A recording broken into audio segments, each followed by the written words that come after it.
Welcome back on our farm here in the Philippines. We live here completely off-grid. We harvest our own firewood, drinking water. We have a water filtering system, and we also produce our own electricity with solar panels.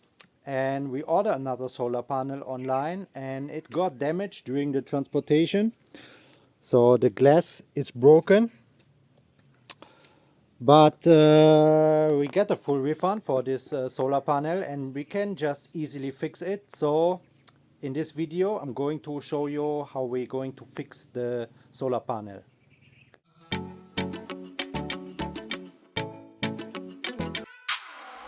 The best way to fix the solar panel is just to replace the glass, but when you replace the glass you also have to replace the aluminium around it, and also you have to buy silicone for making it waterproof. And when I check the prices, it's about it's almost the same price like as the new solar panel. So this solar panel was only $60, and just the glass is like $40, and then also the aluminium and the silicone, it's not worth it. So there's another way to fix the solar panel. Some people, they do it with epoxy, but I can say from my own experience that the epoxy, it will get hard over time, especially when it stays in the sunshine, and maybe after a year or two it can get cracked. It can get cracked, and then water can come inside.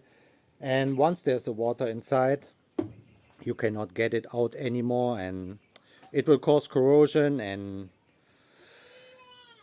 in the worst case it can even cause a fire. So it's very important that it stay waterproof.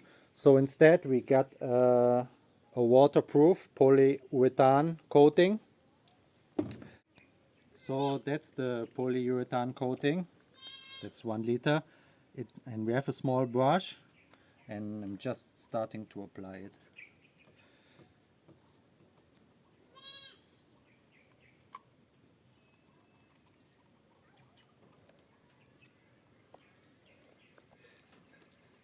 The brush is a bit too small, but it was just included, so that's what we're going to use.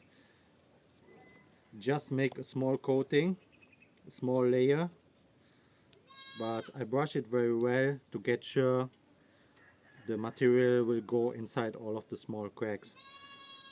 And I pay special attention to the corners, because that's also a place where the water can easily go inside. So it's very important to glue also at the corners.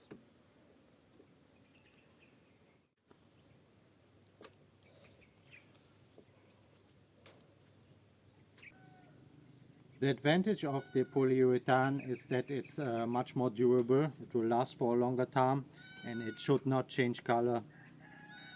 If you use epoxy, there's a chance that it would get white over time, and then the produced energy will be much slower, much lower. So the whole solar panel is now covered. Now I'm going to add some more just at the corners, just like this.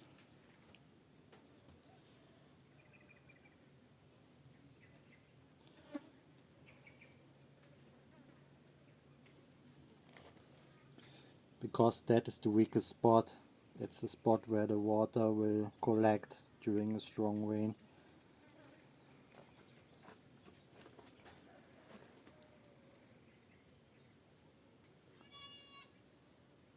So it's all covered now. We're going to let it dry for a few hours, and then we're going to apply another coating. I'm now done putting the second layer, and now I will have a look if I maybe missed some of the spots. Just maybe there's a hole, or maybe a spot where I forget to apply the coating.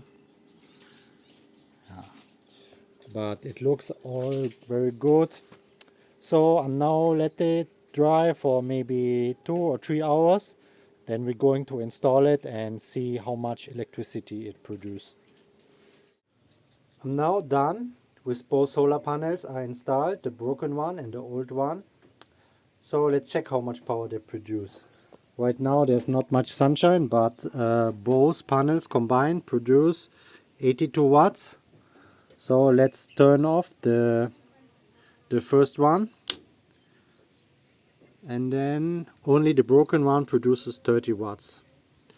So that is about 75%.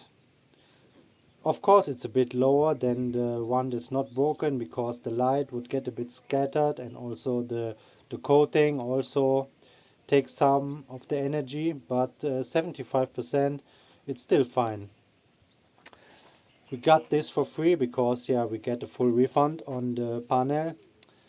And some of the sellers, they also sell a broken solar panel, because you cannot sell it for the regular price. So it's also a good way to get cheap solar panels and then just fix it yourself very cheap. So just a little video. If you're interested in this kind of content, leave a like and a subscription. Check out also our other videos, and then I make another video also on how I set up this whole solar setup. So see you in the next video.